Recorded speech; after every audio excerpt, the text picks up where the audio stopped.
Issue 60.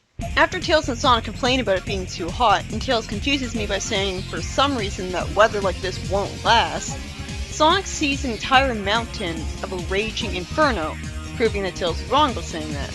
Tails then shows his intelligence by saying that a fire like that would set the whole forest on fire. That's a good point. I mean, why didn't the fire just burn the whole forest down? I guess it wasn't touching it. And then Tails says, just like Sonic had, that maybe their eyes are playing tricks on them. Why would they be, though? But Sonic then points out that the mere existence of all that heat is proof that they aren't hallucinating, making Tails look like an idiot for not realizing it.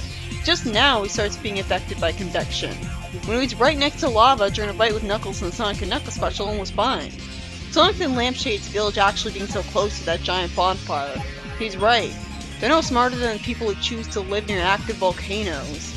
Really, there should be laws against having villages near places that dangerous. A villager apologized that she can't give them some water because the village water supply is low and closely rationed, which disappoints Sonic since he's almost dehydrated. Why didn't they take some water with them on their adventure? Tails started out the adventure on a biplane, so why aren't they using that and storing water bottles in it? Especially since they use the biplane in the next issue, so it's not like it's broken. The villager says that Mount Stormtop, that's kind of a weird name since it's about storms, but it's burning.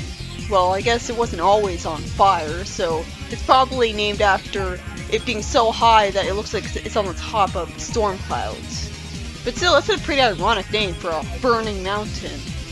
The villager says that Mount Stormtop has burned continuously for over 100 days and states the obvious that people need water to live. The grandfather of the woman then says that the villagers like him are too stubborn to leave the place they've lived all their lives. Then we get some intriguing explanations into what caused the fire, rather than it just being there.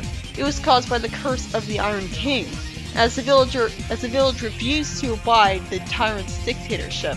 And as payback, his wife, the sorcerer's Iron Queen, set the mountain on fire and kept it blazing non-stop. Okay, so why didn't the Iron King and Queen take down Eggman a long time ago? Why didn't they take over the Acorn Kingdom? You think the Iron Queen with her magical powers would be more than capable of stopping a tyrant who tries to turn her subjects into robots? So just like Mammoth Mogul, these villains create a plot hole by having always been on Mobius at the same time that Eggman was running around. I love the concept, but still. It would have worked better if they were from another dimension and always stayed there.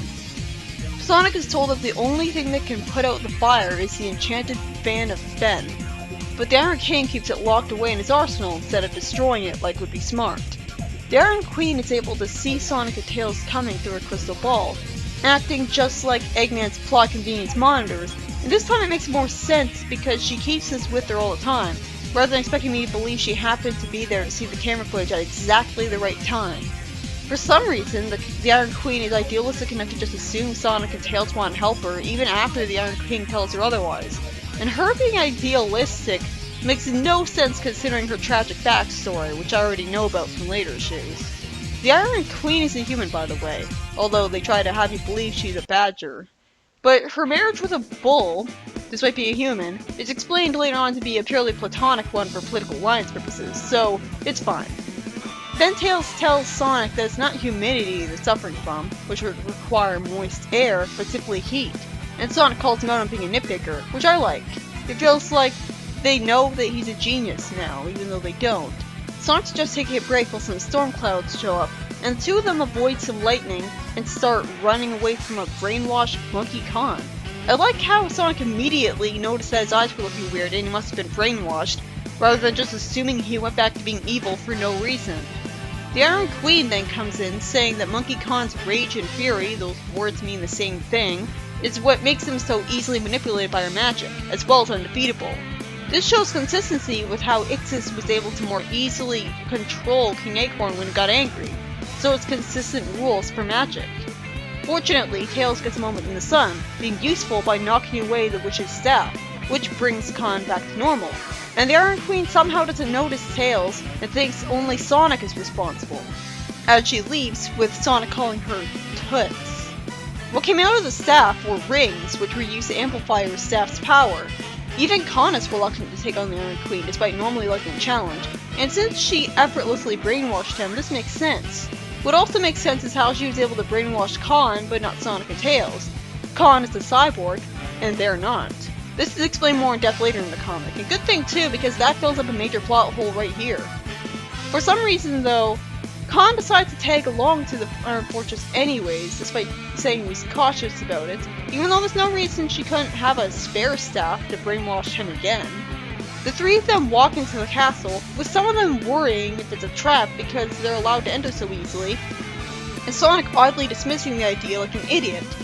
And Khan says that in a castle this size, searching for the hidden fan would take hours. But considering how much the comic early on took care to emphasize how Sonic can do pretty much everything super fast, including doing the chores in just seconds, why isn't Sonic just running through the whole castle in a second the minute he entered it to do all the searching really quickly? Tails and Khan will still have each other for the 1 second he'll be gone, so no reason to worry about leaving him behind and putting him in danger. Instead, the story is one of the ones who almost forget about Sonic's super speed. Like the time I wondered why he didn't pick all those berries in like an instant. Then the Iron King shows up out of nowhere, so I guess Sonic was right to not leave him behind for a second, but it'd still just be a few seconds. And Sonic tells Tails to leave to get the fan, despite the protests at leaving him behind. He's pretty loyal, I like that. He also finds the fan ridiculously quickly when you think that it would be hidden better. Though I guess they didn't see the point of trying too hard because every intruder would get killed by the Iron King himself anyways. The fan blows the Iron King into a wall, like a way cooler version of that gust jar from Skyward Sword. And then Khan remarks that he already heard legends about how awesome the fan was. Maybe he spent a lot of time in Mobius, China, and learned about it in the passing. The Iron Queen shows up again, complaining that she's proud of the fire and doesn't want her own creation to be doused away. I'm really glad she got a proper proving excuse for her sociopathy later on, or I'd be calling her out on how inexplicably insanely evil she is and calling her badly written. Although, I guess she is badly written for the moment. Sonic then uses the fan, which blows out the fire instead of spreading it like the wind actually does with fire in the real world. I mean, it's not like you're blowing out a candle. And the Iron King didn't die of hypothermia, so it's not like its wind is super cold to the point of forcing down the temperature of the fire with magic. But I guess a magical fire extinguisher would have looked too mundane. Then the Iron Queen just leaves, vowing revenge, without ever engaging them in a fight. So she looked completely ineffective and unthreatening and embarrassed herself by insisting on showing up, but she couldn't actually do anything against them. The villagers all rejoice, and Khan is then told about an ancient prophecy foretelling the ascension of a great monkey king. Gee, I wonder who that is. I'm shocked that this is the first time Khan is learning about this.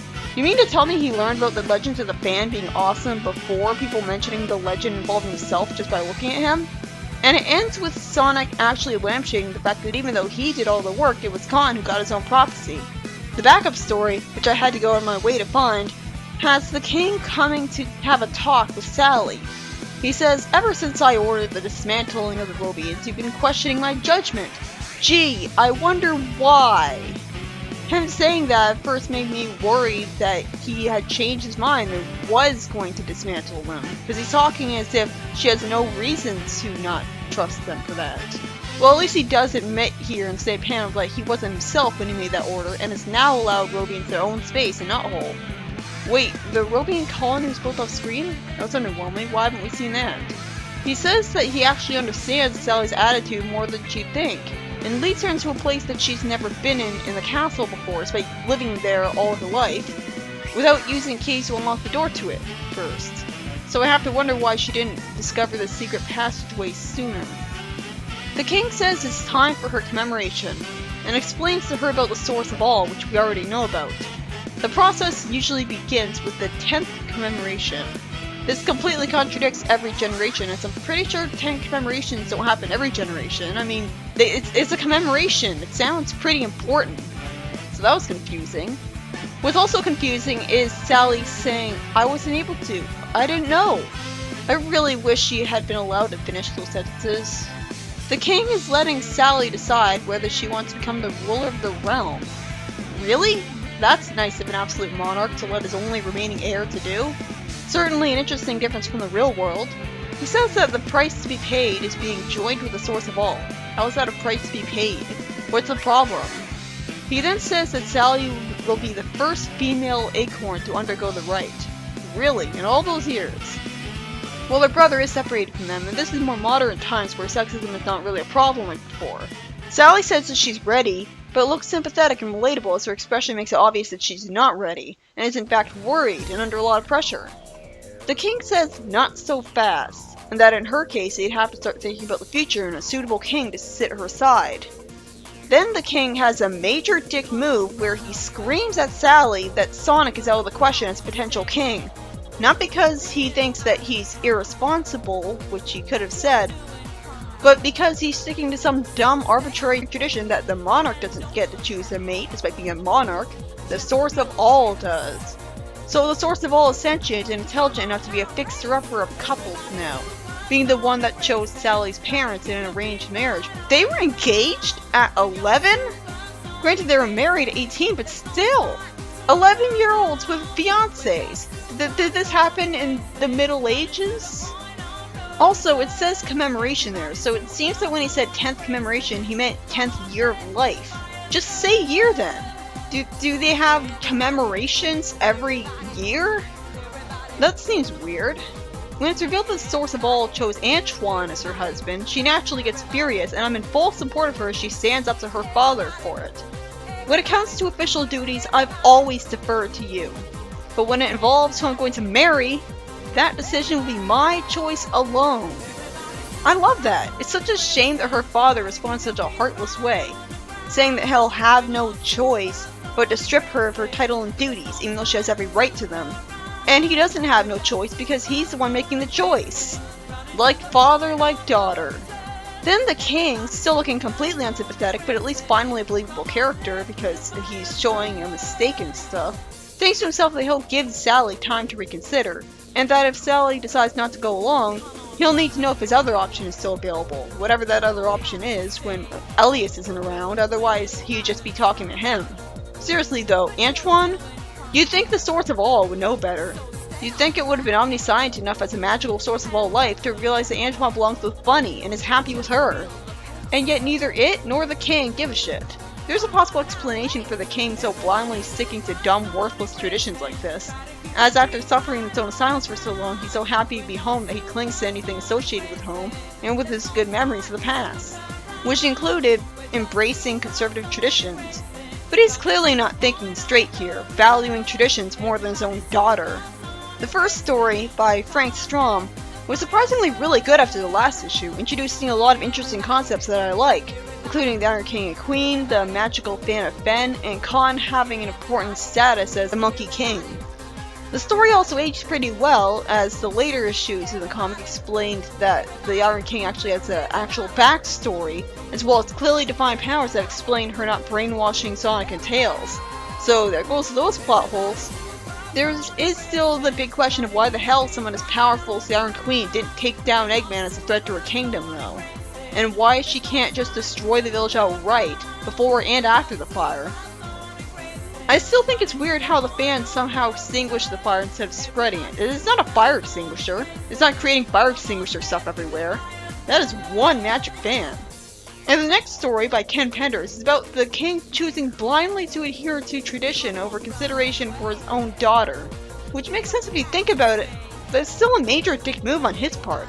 Just not to the point of an out-of-character moment, considering its own silence thing. It's really weird that the source of all was so brain-dead stupid that it chose the wrong suitor for Sally, when you'd expect it to be omniscient with all of its magical power. The conflict feels very arbitrary and coming out of nowhere. It would have made more sense if it was just the king personally wanting her to marry Antoine himself because he likes Antoine, rather than doing it because of an unspeaking pool of golden liquid telling him to. And Sally doesn't even mention Bunny dating Antoine. In fact, we haven't even seen the happy couple kiss since issue 50. And that's pretty disappointing. I was looking forward to them being a happy couple together.